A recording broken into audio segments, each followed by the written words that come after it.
জুমার দিন সকালবেলা ফজরের নামাজের পর থেকে ফেরেশতারা যতগুলো মসজিদে জুমা অনুষ্ঠিত হয় ওই মসজিদে ঢুকার প্রতিটা দরজার মধ্যে দাঁড়িয়ে থাকে।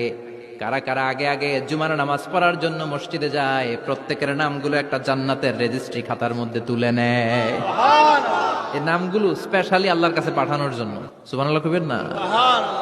ডানে বায়ে সামনে পেছনে যতগুলো দরজা, প্রতিটা দরজায় ফেরেশতারা বসে থাকে। কে আগে আসলো নাম তুলে দেয়।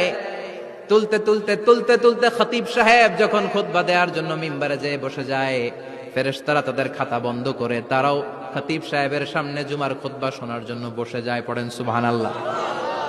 প্রথম জুমার দিন জুমার মসজিদে যে ঢুকবে, বিশ্বনবী বললেন আল্লাহর রাস্তায় একটা উট কুরবানি দিলে যেই সওয়াব, এই সওয়াব আল্লাহ আমলনামায় দিয়ে দেয়।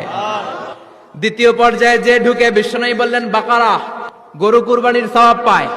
তিন নম্বরে যে ঢুকবে, বিশ্বনবী বললেন কাবসা, হাদিসের ভাষায় এসেছে আল কাবাস, কাবাস মানে হলো বকরি, বকরি কুরবানির সওয়াব। চার নম্বরে যে ঢুকবে তার হচ্ছে দাজাজা, দাজাজা মানে মুরগি। পাঁচ নম্বরে যে ঢুকবে, বিশ্বনবী বললেন বাইদা। তো এই বয়দা আল্লাহর রাস্তায় দান করে দিলে যেই সওয়াব, পঞ্চম ব্যক্তি ওই সওয়াব পাবে। এই 5 জনের পরে আর লেখালেখি নাই, বাকিদেরটা নরমাল এন্ট্রি করে সব ফেরেশতারা খুতবা শোনার জন্য বসে যায়। সুবহানাল্লাহ।